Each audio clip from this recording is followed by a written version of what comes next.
नमस्कार दोस्तों, आपका आर्या आर्ट्स अकेडमी में स्वागत है। आज का हमारा टॉपिक है कला के तत्व।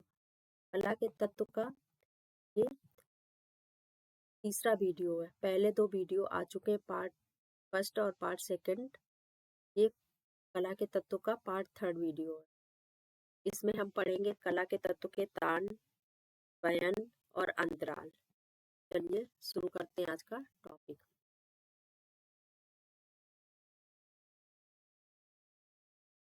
तान किसे कहते हैं? कला के तत्व में हम क्या क्या पढ़ चुके हैं? कला के तत्व में हम पढ़ चुके हैं, सबसे पहले हमने क्या पढ़ा था कला के तत्व में? कला के तत्व में हमने सबसे पहले पढ़ा था रेखा। सबसे पहले हमने क्या पढ़ा था? रेखा। कला के तत्व में हमने सबसे पहले पढ़ा रेखा। रेखा के बाद फिर हमने पढ़ा आकृति। फिर क्या पढ़ा? आकृति। ये दोनों हमने पढ़े फर्स्ट टॉपिक में। सेकंड टॉपिक में हमने पढ़ा वर्ण। सेकंड जो हमारा पार्ट है वीडियो का, उसमें हमने पढ़ा वर्ण यानी रंग। तीसरा हमारा वीडियो है, उसमें हम पढ़ेंगे तान। तीसरे वीडियो में हम क्या पढ़ेंगे? तान पढ़ेंगे। और उसके बाद हम पढ़ेंगे वयन या बोध। ठीक है। और अंत में पढ़ेंगे अंतराल। इस वीडियो में हम पढ़ेंगे वयन। ठीक है, वयन या बोध, अंतराल और तान। रेखा, आकृति हम पार्ट फर्स्ट में पढ़ चुके हैं। सेकंड पार्ट में हमने पढ़ा वर्ण, और अब थर्ड पार्ट में हम पढ़ेंगे वयन, तान और अंतराल। तो चलिए शुरू करते हैं आज का टॉपिक।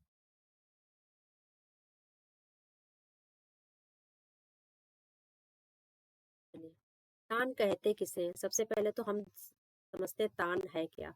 रंगत के हल्के व गहरेपन को क्या कहते हैं? तान कहते हैं।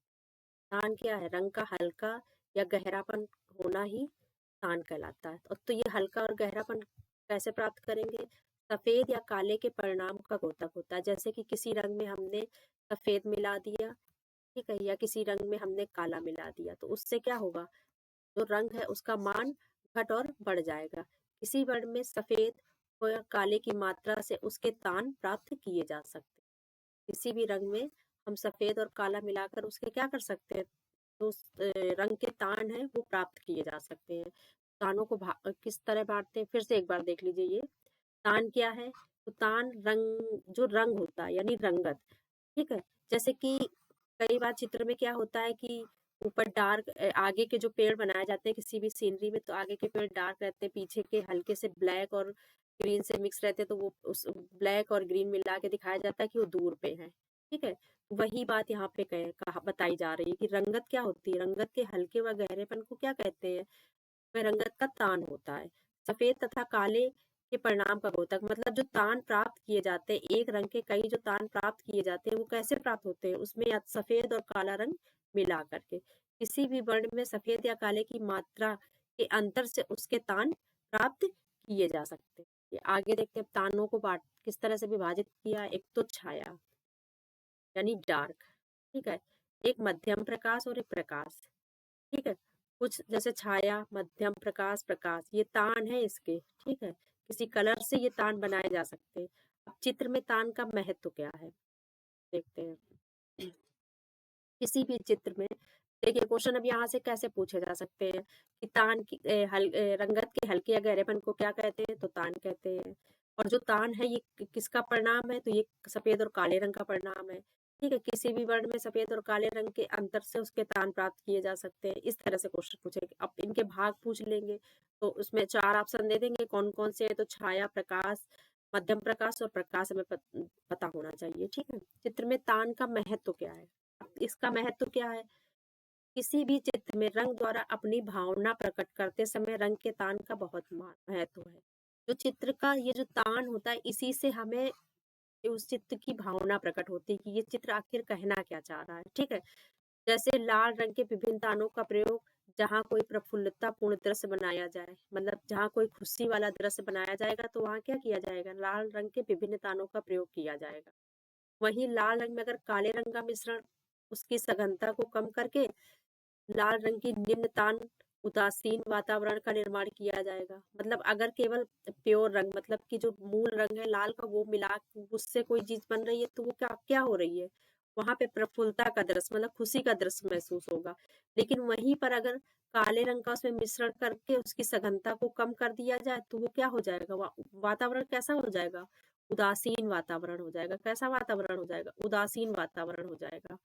ठीक है, वातावरण कैसा हो जाएगा, उदासीन हो जाएगा। उदासीन वातावरण का निर्माण हो जाएगा अगर काला लगेगा। और जैसे केवल लाल होगा तो कैसा वातावरण होगा, खुशी का। कैसा होगा, खुशी का। ठीक है, लेकिन वहीं पर अगर उसमें काले रंग की अधिकता कर दी गई, काले रंग को मिश्रण कर दिया गया लाल रंग में, तो कैसा वातावरण हो जाएगा, उदासीन वातावरण हो जाएगा। रंग वही है किंतु तान के परिवर्तन से क्या हो गया, भाव बदल गया। यहाँ पे क्या कह रहा है, रंग लाल ही है लेकिन लाल रंग का केवल प्रयोग किया गया, यानी डार्क लाल रंग, तो वो क्या दे रहा है, खुशी का प्रतीक दे रहा है चित्र। ठीक है, लेकिन वहीं पे अगर उसमें काला रंग मिला दिया गया तो वो क्या हो जाएगा, उदासीनता प्रदर्शित करेगा। अब आगे चलिए, ये तो समझ में आ गया। रंग वही है किंतु तान के परिवर्तन से उसका भाव परिवर्तित हो गया। प्रकाश कुंजी क्या होती है, सक्रिय अथवा सहायक अंतराल में तान की प्रकाश की मात्रा। देखो दो तरह के अंतराल होते हैं, सक्रिय और सहायक, ये आगे हम पढ़ेंगे। ठीक है, तो जो सक्रिय और सहायक अंतराल होते हैं उसमें जो तान की प्रकाश की जो मात्रा होती है वही प्रकाश कुंजी होती है। ठीक है, आगे चलते हैं। चित्र में तान का प्रयोग, जैसे चित्र में जो तान का प्रयोग है तो वो कहाँ पे होता है, तो संपूर्ण चित्र में होता है। जो चित्र में तान का प्रयोग है वो संपूर्ण चित्र में होता है। ठीक है, ऐसा नहीं है कि पूरा ये चित्र है तो इसमें ना हो, कहीं पे तान का कहीं हल्का होगा, कहीं कुछ होगा, कहीं कुछ होगा, तो हर जगह तान का प्रयोग होता ही है, उसके बिना चित्र चित्र पूर्ण ही नहीं हो सकता है। ठीक है, एक अगर कलर को एक ही तरह से पूरा कलर से कर दिया जाए तो वो चित्र कैसा समझ में आएगा, समझ ही नहीं आएगा, उसमें लगेगा कोई चित्रकारी ही नहीं हुई है। बल वैल्यू का विचार किसमें किया जाता है, ये बल कोई वैल्यू है, वैल्यू का विचार किसमें किया जाता है, तो वो किसमें किया जाता है, रंगों में किया जाता है। तान का प्रयोग किस प्रकार की वर्ण व्यवस्था को आकर्षण करता है। अब ये भी पूछा जा सकता है, तान का जो प्रयोग है वो किस प्रकार की रंग व्यवस्था, वर्ण का मतलब यहाँ रंग, रंग व्यवस्था में आकर्षण लगता है, तो कैसे में, संगतिपूर्ण वर्ण क्रम। अगर संगतिपूर्ण रंग का क्रम है तो ही तान का प्रयोग सही लगेगा। ठीक है, किस विधि में तान का प्रयोग संभव नहीं है। अब पूछ रहा है कि कौन सी ऐसी विधि है जिसमें तान का प्रयोग संभव नहीं। अब जैसे कोई कोई ऐसे ऐसे रेखा चित्रण है, रेखा चित्रण है कोई, जैसे कि ऐसे ऐसे करके, ऐसे ऐसे करके, ऐसे करके मानव कोई बनाया गया, ऐसे कुछ भी बनाया गया। ठीक है, तो उसमें क्या है, रेखा चित्रों में तान का कोई प्रयोग ही नहीं, क्योंकि रेखा में कहीं कलर हो ही नहीं रहा है। ठीक है, कोई भी रेखा से चित्र बनाया जाए तो उसमें तान का कोई मतलब नहीं, क्योंकि वहां पे कलर का कोई वही नहीं है। रेखा अगर बनेगी भी तो एक रेखा अगर इस नीले कलर की बन गई, पीले कलर की बन गई, कुछ भी बन गई, तो इसमें कहीं तान का कोई मतलब नहीं है। ठीक है, रंग की सघनता को पूछ रहा है कि जो रंग की सघनता है, रंग का जो घनत्व है, सघनता को किस प्रकार कम कर सकते हैं, तो किस प्रकार कम कर सकते हैं, तटस्थ रंग मिला के। अब तटस्थ रंग होते कौन कौन से हैं, तो कौन है, काले, सफेद और ग्रे। ये कौन से रंग है, तटस्थ है, ये कौन से रंग है, तटस्थ रंग है। इन्हीं को मिला करके क्या किया जा सकता है, सघनता को कम किया जा सकता है। सफेद के मिश्रण से तैयार रंगतों को क्या कहते हैं, टिंट। अब ये सीधे सीधे पूछ लेता है टिंट क्या है, तो टिंट क्या है, सफेद के मिश्रण से तैयार रंगतों को टिंट कहते हैं। तीव्र प्रकाश को क्या कहते हैं, हाईलाइट। तीव्र प्रकाश को क्या कहते हैं, हाईलाइट। चलिए आगे बढ़ते हैं। वो तो हो गया हमारा टॉपिक, ये पूरा हो गया। ये क्या हो गया, तान। तान में बस इतना ही सा था। ठीक है, कि कलर मिला के उनके तानों को परिवर्तित किया जा सकता है, इसी में से क्वेश्चन आ जाते हैं। ठीक है, बाकी जो तान के अगर एक दो कुछ पॉइंट इधर उधर छूट भी गए होंगे तो वो कोई भी टेस्ट सीरीज क्वेश्चन फॉर्म में जो होगी उसमें शामिल हो जाएंगे। ठीक है, अब देखते हैं वयन, पोत। वो तो तान था कि कलर को मिला के कलर को गाढ़ा पतला वो किया जा सकता। अब ये आते पोत, वयन कहते हैं इनको। धरातल का गुण क्या प्रकट करता है, पोत। धरातल का जो गुण होता है वही पोत प्रकट करता है। ठीक है, चित्र में बुनावट कौन दर्शाता है? तो पोत। ये क्वेश्चन सीधे सीधे पूछे जाते हैं। धरातल का गुण कौन प्रकट करता है? पोत। चित्र में बुनावट कौन दर्शाता है? पोत। प्रत्येक वस्तु में अंतर, कोई भी वस्तु में अंतर जो होता है वो पोत के माध्यम से ही होता है। ठीक है, वो किसके माध्यम से होता है? पोत के माध्यम से ही होता है। आगे देखते हैं, धरातल की जो बनावट है, अनुभूति या बयान, ये क्या है? धरातल की जो बुनावट है, अनुभूति या बयान क्या है? तो ये सब पोत है। धरातल की बुनावट, अनुभूति या बयान क्या है? पोत है। सीधे सीधे इसी तरह क्वेश्चन पूछते हैं। धरातल का स्वरूप पृथक पृथक हो सकता है। कैसा हो सकता है? खुरदरा भी हो सकता है, चिकना भी हो सकता है। चलिए आगे बढ़ते हैं। प्रकृति निर्मित जो वस्तुओं का धरातली गुण क्या कहलाता है? जो प्रकृति निर्मित वस्तुओं का धरातली गुण है वो कैसा होता है? स्वतः प्राप्त पोत है। जैसे कि कोई शिला है, उस पे जाके किसी ने पेंटिंग कर दी तो वो कैसा हो गया? स्वतः प्राप्त पोत हो गया। ठीक है, धरातल की बनावट को छूने पर जो ज्ञान प्राप्त होता है उसे क्या कहते हैं? स्पर्श ज्ञान कहते हैं। तो उसे छू के प्रतीत किया है ना। किसी धरातलीय वयन नहीं होती है। कोई भी जो धरातल होता है वो कैसा नहीं होता? तरल नहीं होता। अब तरल पे कोई चित्र नहीं बन सकता है। ठीक है, जैसे ठीक है, तो ये क्या बता रहा है? किसी भी धरातली वयन नहीं होती तो तरल द्रव्य नहीं होता है। वयन, प्राप्त वयन पोत की मौलिकता सबसे अधिक किसमें अनुभव की जा सकती है? वास्तु में। वास्तु में तो प्राप्त वयन पोत की अधिकता सबसे अधिक किसमें अनुभव की जा सकती है? तो वो वास्तु में है। वयन की सबसे अधिक विविधता किसमें दिखाई देती है? तो कोलाज में। वयन यानी पोत की जो विविधता है वो किसमें दिखाई देती है? तो वो कोलाज में दिखाई देती है। वयन का संबंध किससे है? वस्तुओं की बाहरी त्वचा या परत से है। पोत के प्रकार कौन से हैं? तो कौन कौन से? प्राप्त या कल्पित, अनुकृत या सृजित।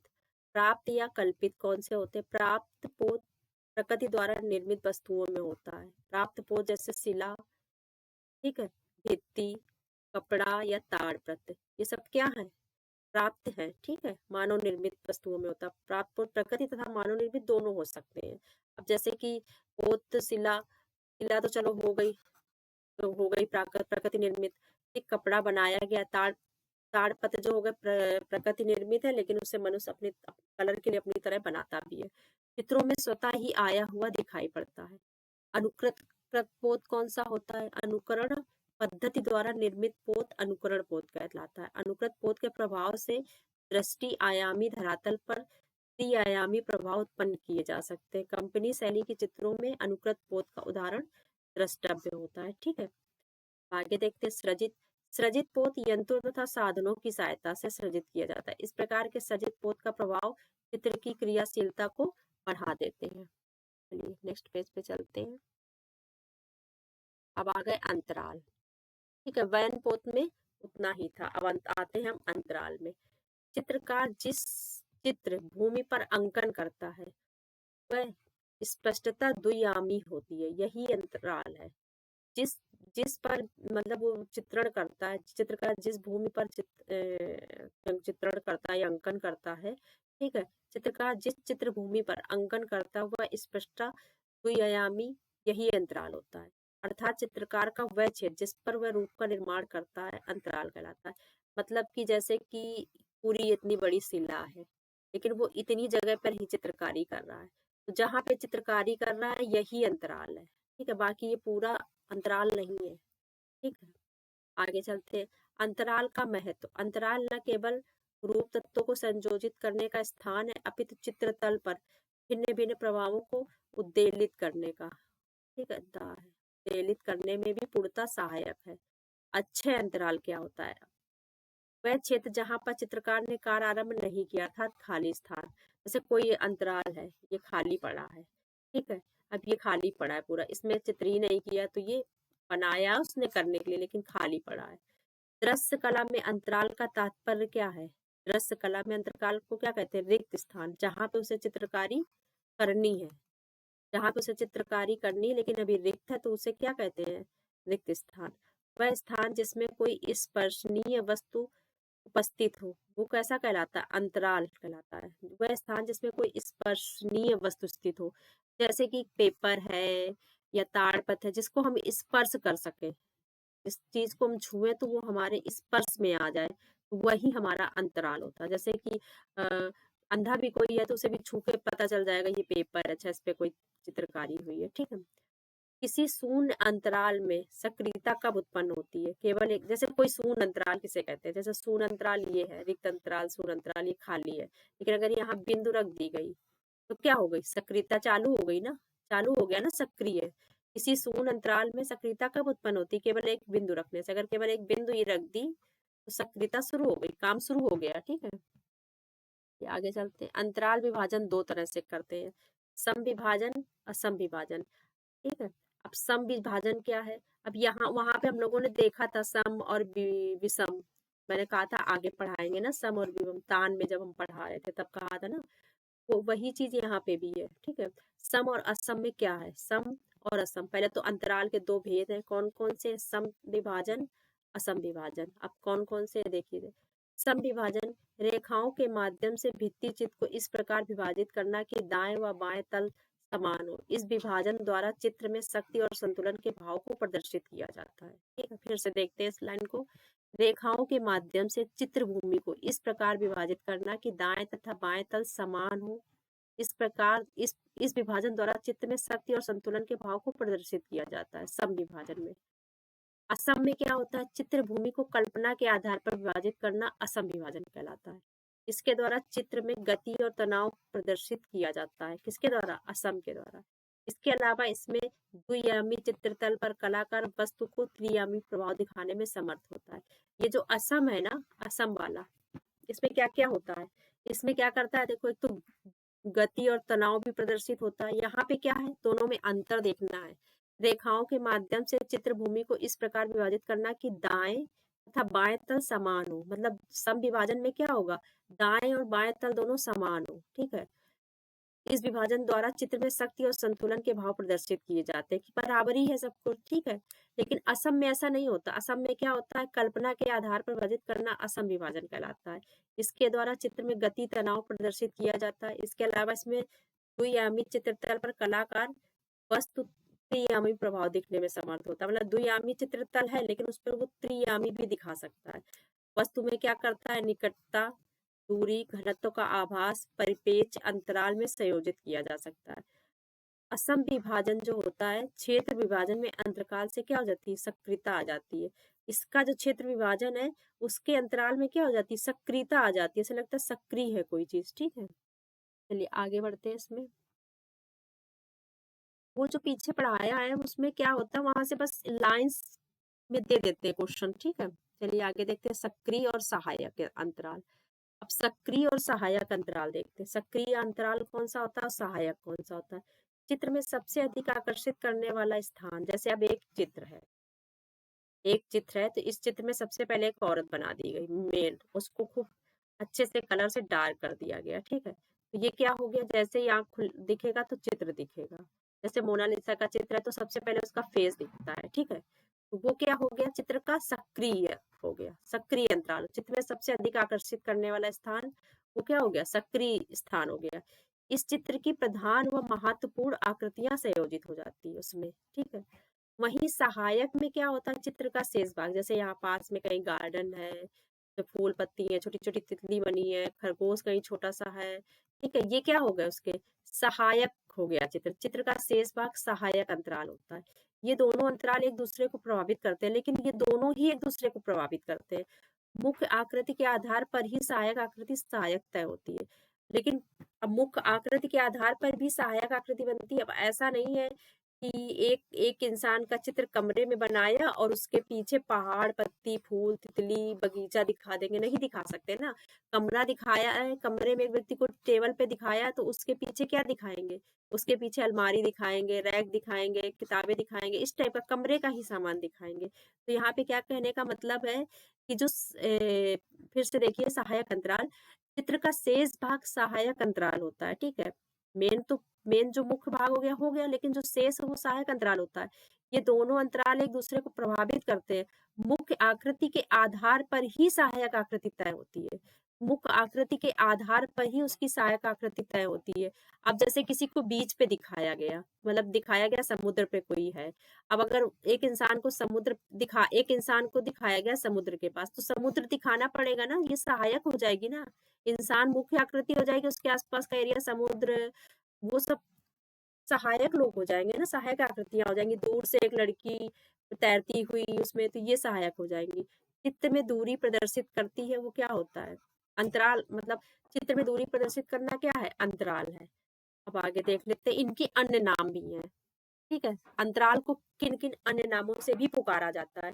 तो समरांगण सूत्र एक बुक है, उसमें अंतराल को किस नाम से पुकारा जाता है? तो भूमि बंधन। ये तीन बुक के नाम यहाँ पे मैं दे रही हूँ, 3 बुक में इनके अन्य नाम है, ये तीनों ही आपको पता होने चाहिए। ठीक है, तो समरांगण सूत्र में क्या कहते हैं? भूमि बंधन कहते हैं। क्या कहते हैं? भूमि बंधन।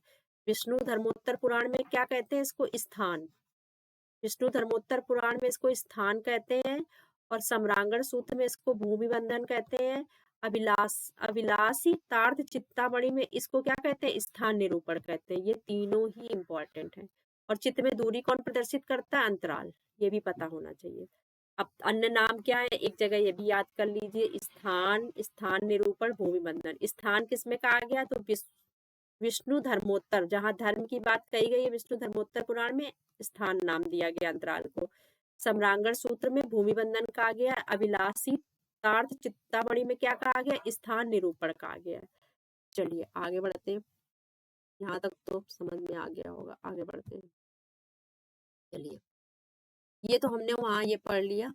अब धरातल और अंतराल, इन दोनों शब्दों का अंतर पता होना चाहिए। धरातल और अंतराल, धरातल क्या होता है, अंतराल क्या होता है, ये दोनों एक ही शब्द नहीं है। ठीक है, इनके अंतर देखिए। धरातल कोई भी स्थान चित्र का धरातल हो सकता है। धरातल मतलब कोई भी जगह चित्र का स्थान हो सकता है, वो धरातल हो गया। अंतराल क्या होता है? केवल कलाकार का कार्य क्षेत्र। अंतराल कौन सा होता है? देखिए, धरातल क्या हो गया? कोई भी स्थान धरातल हो सकता है। धरातल कोई भी स्थान चित्र का धरातल हो सकता है। लेकिन अंतराल क्या होता है? अंतराल जहाँ पे वो चित्रकारी कर रहा हो, ये। ठीक है, अंतराल में रेखा की कितनी स्थितियां संभव है? अंतराल में रेखा की कितनी स्थितियां संभव है? तो कितनी है? 3। कर्णवत स्त्रियां, ऊर्ध्व और क्षैतिज। मतलब जो अंतराल होता है, इसमें रेखा की कितनी स्थितियां संभव हो सकती? 3 ही हो सकती है। तो कर्णवत बन सकती है, या ऊर्ध्व या क्षैतिज। देखिए आगे बढ़ते हैं। प्रभावशाली अंतराल का चित्र, प्रभावशाली अंतराल का चित्र सृजन चित्र तल पर कैसे किया जाता है? मतलब प्रभावशाली अंतराल का, अगर हमें कोई प्रभावशाली अंतराल का सृजन चित्र तल पर कैसे किया जाता है, तो कैसे बनाएंगे? कोई प्रभावशाली अंतराल का चित्र होगा तो कैसे बनाएंगे? कैसे बनाएंगे? तो आकृतियों में क्या करके बनाएंगे? आकृतियों में आकृतियों के मध्य दूरियां छोड़कर। ठीक है, प्रभावशाली अंतराल का सृजन चित्र तल पर कैसे किया जा सकता है? आकृतियों के मध्य दूरियां छोड़ के। अब आगे बढ़ते हैं, आयामी। ठीक है, थ्री डायमेंशनल अंतराल बनाने वाली आकृतियां वे होती है जिनमें, अब देखो, आयामी, ठीक है, थ्री डायमेंशनल अंतराल, इसमें ये कैसे बनेंगी आकृतियां? इस तरह की आकृतियां कैसे बनेंगी? तो जिसमें लंबाई होगी, चौड़ाई होगी और ऊंचाई होगी। जैसे जिस जिस भी चीज में लंबाई, ऊंचाई और चौड़ाई होगी, उसी में ये बन पाएंगी। तो किसमें किसमें बन पाएंगी? तो ये त्रि आयामी आकृतियां किसमें किसमें बन पाएंगी? तो कहाँ कहाँ बन पाएंगी? घन में, घनाभ में, गोला में, शंकु में, बेलन में, पिरामिड में और पिज में। ये कहाँ कहाँ बन पाएंगी? इन सब में बन पाएंगी। ये आपको पता होने चाहिए। ये सभी आकृतियां आयतन घेरती हैं, इसलिए इन्हें त्रिआयामी आकृतियां कहा जाता है। ठीक है, चलिए आगे बढ़ते हैं नेक्स्ट पेज पे।